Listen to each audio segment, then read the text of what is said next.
Assalamualaikum warahmatullahi wabarakatuh.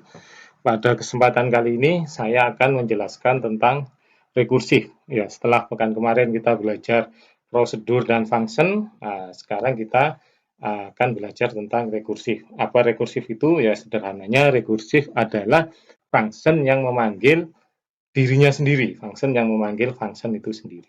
Nah, di situ ada proses perulangan, walaupun nanti ketika kita bikin tidak ada looping di sana. Nah, itu uniknya rekursif.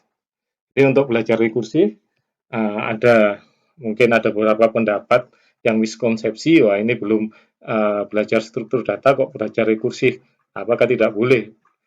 Boleh. Jadi kita belajar rekursif itu tidak harus belajar struktur data terlebih dahulu. Kenapa? Karena kita bisa menggunakan variabel. Contoh dalam kasus sehari-hari yang menggunakan rekursif itu seperti A pangkat B. Nah, ini kan variabel A pangkat variabel B. Artinya tidak ada data terstruktur di sana, hanya menggunakan variabel. Jadi belajar rekursif tidak harus menunggu belajar struktur data terlebih dahulu. Oke, teorinya seperti ini. Kalau contoh misalnya 2 pangkat 3. Oke, kita tulis 2 pangkat 3. Oke, kalau kurang besar saya akan perbesar terlebih dahulu. Oke. Oke, kita tahu 2 pangkat 3 itu 8, tapi maksudnya bukan itu. Nah, karena sekali lagi kita tidak belajar matematik, tapi bagaimana kita menyelesaikan masalah matematik. Oke, kalau kita lihat 2 pangkat 3 contohnya, itu proses yang terjadi adalah sebenarnya 2 dikali 2 pangkat 2. Jadi itu yang harus Anda ketahui. Nah, 2 pangkat 3 itu 2 dikali 2 pangkat 2. Nah, terus 2 pangkat 2 sendiri, nah, kalau kita lihat, sedangkan kalau kita tulis ulang kan seperti ini. 2 pangkat 2. 2 pangkat 2 itu kan kita bisa menuliskan 2 dikali 2 pangkat 1. Nah, ini kan kita bisa menuliskan seperti ini. 2 dikali 2 pangkat 1. Ya, kita tahu 2 pangkat 1 itu 2, tapi bukan itu maksudnya. Kita akan tahu nanti di mana sih proses itu berakhir. Nah, sedangkan 2 pangkat 1, kalau kita tuliskan di sini, kalau kita mau perinci lagi, 2 pangkat 1 itu artinya 2 dikali 2 pangkat 0.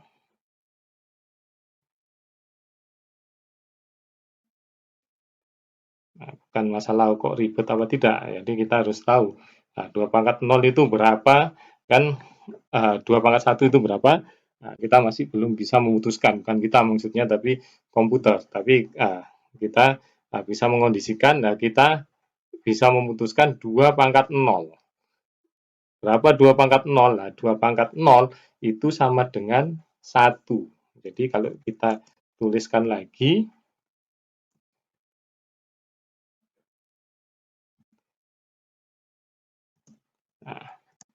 2 pangkat 0 itu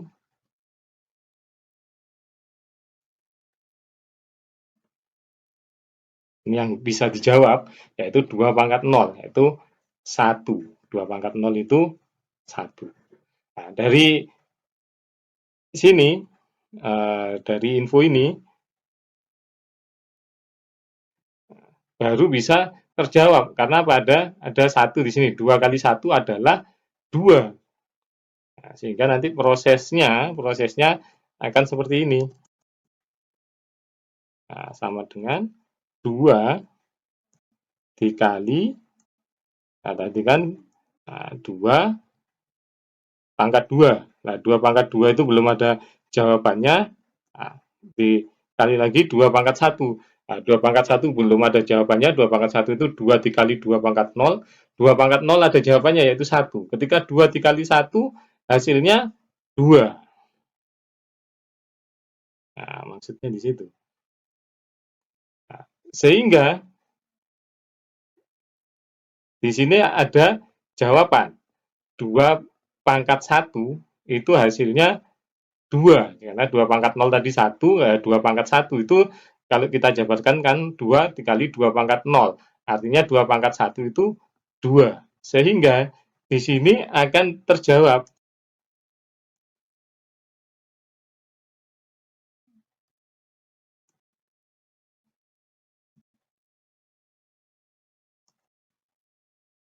2 pangkat 2.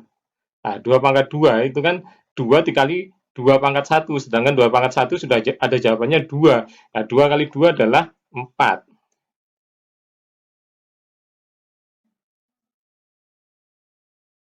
Nah, 2 pangkat 3 adalah tadi 2 dikali 2 pangkat 2. 2 pangkat 2 sudah ada jawabannya 4. Sehingga 2 pangkat 3 itu 8. Oke. Ini sekali lagi kita bukan belajar matematiknya, tapi kita mencoba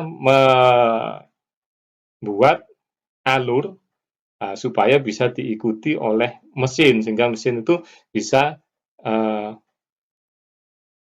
menjalankan perintah kita. Nah, mesin tidak tahu 2 pangkat 3 itu berapa, kita kasih clue 2 pangkat 3 itu 2 dikali 2 pangkat 2. Nah, 2 pangkat 2 kan belum kejawab, berarti kan kita bikinkan fungsinya nanti yaitu A pangkat B, di sini A pangkat B, nah, di sini juga terjadi A pangkat B min 1, nah, nanti di sini ada lagi B min 1 di min 1 lagi, nah, di sini B min 1 di min 1 lagi, sampai nanti akan pangkat 0, ketika pangkat 0 kita tahu hasilnya 1, ini baru bisa dikalkulasi hasilnya 8. Jadi 2 pangkat 3 itu 8. Nah, ini kalau kita berpikir secara sistem komputer supaya bisa melakukan yang namanya rekursif. Oke. Nah, supaya bisa dilihat, saya sesuaikan dulu. Nah ini uniknya ketika kita membuat rekursif. Ini ada perulangan itu looping, tapi kita tidak menggunakan proses looping ini nanti. Oke, oke, saya besarkan data ini, saya geser supaya bisa dilihat. Nah, itu artinya kan seperti itu. Nah, bagaimana kita menulisnya? Nah, seperti biasa kita membuat program, kita deklarasikan. Nah, ini kita mau A pangkat B, berarti kita harus memasukkan variabel yaitu A, terus nanti akan pangkat B. Oke, seperti itu. A pangkat B.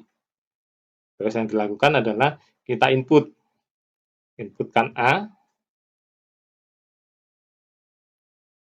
setelah itu inputkan B. Oke. Nah, kita bisa seperti kemarin ketika function kita bisa langsung mainkan dia, kalau kita mau menghasilkan sesuatu tinggal kita panggil saja pangkat. Oke, karena yang kita inputkan tadi A sama B ya berarti A, B. Artinya yang mau kita cetak adalah A pangkat B. Nanti seperti itu A pangkat B. Ini yang akan kita cetak. Nah, kalau ini dieksekusi jelas error karena fungsinya belum kita buat. Ya, seperti kemarin ya kita harus bikin fungsinya. Caranya gimana? Ya kita add function. Oke, tuliskan nama fungsinya di sini pangkat. Tuliskan parameternya. Oke. Boleh sama dengan main program, boleh beda, kita buat beda saja. Nanti A itu akan masuk ke parameter X dan B akan masuk ke parameter Y. Ya, jangan lupa karena ini function, kita kasih variabel yang untuk dikembalikan, nah, kita kasih z. Oke, mana? Oke, kalau kita lihat di sini tadi, function ini akan menghasilkan nilai ketika pangkatnya 0. Berarti kan pengakhirannya harus kita setting ketika y sama dengan 0. Apa yang dilakukan ketika y sama dengan 0?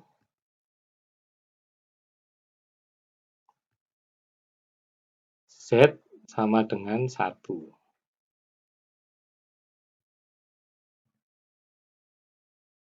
Nah, ketika dia belum 0, apa yang dilakukan? Ya, Z sama dengan, ketika kita tadi ngomong A pangkat B, berarti A dikali kan. Nah, ini kan ketika masuk function, tadi parameternya X, berarti jangan lupa berarti X dikali, ya, X pangkat Y-1. Berarti X, Y-1. Ini artinya kan seperti itu. Dikali, nah ini yang namanya rekursif. Dia memanggil function pangkat. Jadi kita bikin function pangkat di mana parameternya X dan Y dan dipanggil sendiri oleh function itu sendiri, yaitu function pangkat. Pangkat, ya kan di sini prosesnya adalah Z sama dengan X dikali pangkat. Lah ini kan panggil function. Sekali lagi, function bisa dipanggil di proses, bisa juga di output langsung. Oke.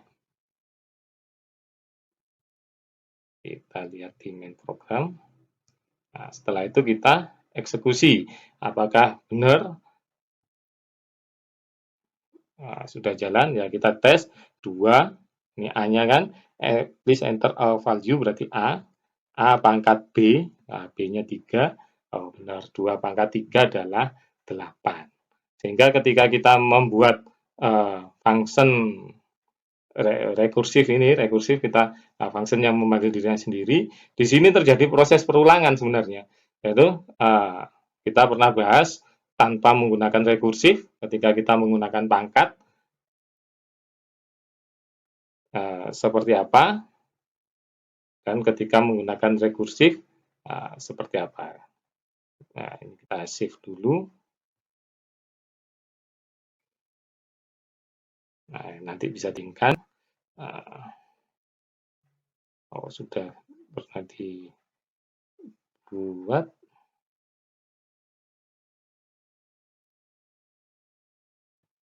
Oke. Ada akan menggunakan rekursif. Yes. Nah, ini kalau kita lihat ketika kita tidak menggunakan rekursif, kita harus menggunakan looping karena 2 dikali 2 pangkat berapa, nah, itu kan kita bisa menggunakan for, tapi ketika kita menggunakan function, kita menggunakan cara rekursif, kita tidak perlu menggunakan looping. Loh, ini kok bisa dia berulang kali bekerja ya? Oke, ceritanya seperti ini. Ketika Anda tadi memasukkan di main program, ini runtutan ceritanya. Ketika dimasukkan di main program, A dimasukkan 2, B dimasukkan 3, nah, terus dipanggil function pangkat ini A, B, artinya 2 pangkat B. Dia lari ke function ini, A dimasukkan ke parameter X, B dimasukkan ke parameter Y. Nah, terus di sini cek, apakah Y sama dengan 0? Tidak, karena tadi Y-nya 3. Karena tidak, dia lari ke sini.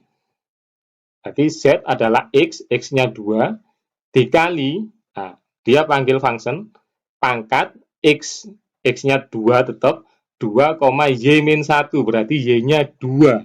Kan berarti kan, 2 pangkat 3 adalah 2 dikali 2 pangkat 2, kan kayak gitu kan, X, Y-nya 2. Dipanggil, dia masuk ke sini. integer, dia cek apakah y-nya sama dengan 0, tidak, karena kan 2. Artinya 2 dikali 2 pangkat, tadi y-nya 2, habis 3, kan dikurangi 1, 2, dikurangi 1 lagi, berarti 1, jadi kan 2 dikali 2 pangkat 1. Belum dapat hasil, dia panggil kan, ini kan panggil function pangkat, y-nya 1. Apakah y-nya 0? Tidak, karena tidak, dia ke sini lagi, panggil function pangkat lagi, tapi y-nya 1 min 1 jadi 0. Jadi di sini pangkat 2, 0. Y-nya 0, ya, karena y-nya 0, z nilainya sama dengan 1. 1, dia return z. Return ke siapa? Ke yang manggil. Jadi tadi kan pangkat 2,0 itu yang memanggil. Nah, 2,0 dapat jawaban yaitu 1. Jadi z sama dengan 2 dikali 1. Nah, 2 dikali 1 berapa? 2. Nah, ke return z. Z ini mengembalikan ke siapa? Ke yang manggil. Tadi kan ada 2 pangkat 1 tadi, nilainya 2 kan, ada 2. Jadi 2 dikali 2 pangkat 1, 4. Nah, 4 return z, siapa yang manggil? 2 pangkat 2 tadi. Yang 2,2 dapat jawaban 4. Jadi 2 dikali 4 berapa? 8. Return z. Siapa yang manggil? Main program. Nah, main program dapat jawaban 8. Nah, itulah konsep dari rekursif. Jadi dia memanggil dirinya sendiri. Pak, jangan-jangan hanya bisa menghitung 2 pangkat 3. Oke, Anda tahu 2 pangkat 5? 2 pangkat 5 itu ada 32. Kita cek. Oh, benar. 2 pangkat 5 adalah 32. Jangan-jangan 2 pangkat aja, Pak. Oke, kita cek. 3 pangkat 3. Atau jangan sama, yang beda. Nah, misalnya, ada sama juga nggak apa-apa. Terserah. Nanti dikira kalau sama nggak bisa. Oke, 3 pangkat 3 berarti 27. Oke, benar. 27. Atau dicek lagi. Misalnya 5 pangkat 2. Ya, kenapa kok bilangan kecil? Karena kalau bilangan besar, Anda ngeceknya juga akan susah. Ya, 5 pangkat 2 adalah 25. Berarti kan benar. Ada yang mau ngecek lagi, misalnya 3 pangkat 4. 3 pangkat 4 itu berapa? 81. Ya, benar. Pokok yakin. Nah, 3 kali 3 kali 3 kali 3 kan 80. 9 atau 81. Benar, berarti ini bisa digunakan untuk angkat. Nah, itu teori rekursif. Sekali lagi, untuk belajar rekursif, kita tidak perlu nunggu belajar struktur data, karena kita bisa menggunakan variabel. Nah, variabel itu bukan data yang terstruktur. Ini contohnya adalah rekursif untuk pangkat. Oke, sekali lagi kalau kita sudah bisa menuliskan flowchart-nya secara runtut, ya, untuk menulis ke program sangat mudah sekali. Ini bukan masalah sangat mudah sekali itu karena tinggal klik sudah jadi, bukan. Tapi kita bisa lihat apa yang harus kita lakukan ketika kita nulis program. Tadi karena kita membutuhkan function pangkat, kita harus tulis dulu. Kita harus siapkan dulu functionnya. Namanya pangkat, parameternya X sama Y. Isi dari function itu seperti ini. Jika Y itu sama dengan 0, maka Z sama dengan 1, else. Ini kalau kita menggunakan Python ya. Sehingga kita langsung hajar saja tanpa deklarasi variabel juga bisa.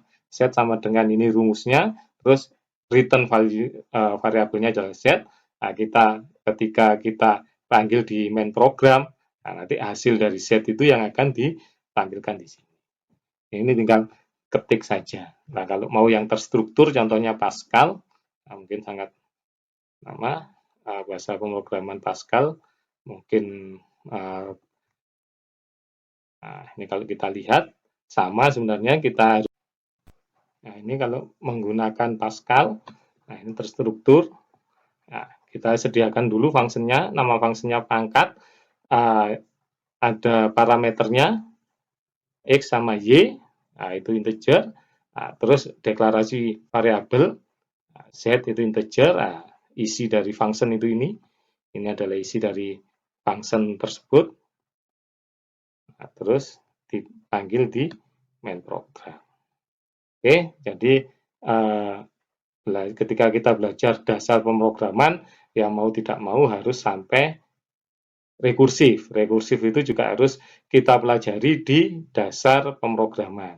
Jadi salah anggapan kalau belajar rekursif itu nunggu belajar struktur data. Karena kita menggunakan variabel juga bisa melakukan proses rekursif. Oke, demikian yang bisa saya sampaikan. Tugasnya adalah Anda membuat function untuk menghitung faktorial. Anda tahu faktorial. Nah, jadi kalau kita tulis 5 faktorial, ya, kenapa ini juga contoh dari rekursif? Nah, Anda bisa amati kalau kita tulis 5 faktorial, artinya apa? 5 faktorial itu 5 dikali 4 faktorial. Oke. Nah, sedangkan 4 faktorial itu apa sih? Artinya 4 faktorial adalah 4 dikali 3 faktorial. Nah, ini kalau kita amati sudah terbentuk suatu proses yang berulang. Nah, 3 faktorial itu apa? Yaitu 3 dikali 2 faktorial. Nah, kan? Ini prosesnya sudah terbentuk perulangan secara tidak langsung. Nah, kalau kita amati,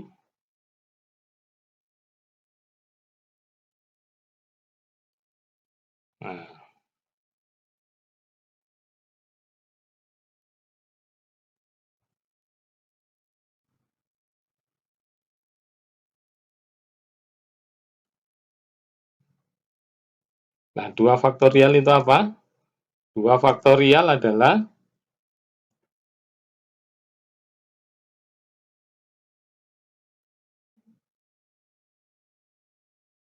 ya betul 2 dikali 1 faktorial. Jadi 2 faktorial itu 2 dikali 1 faktorial.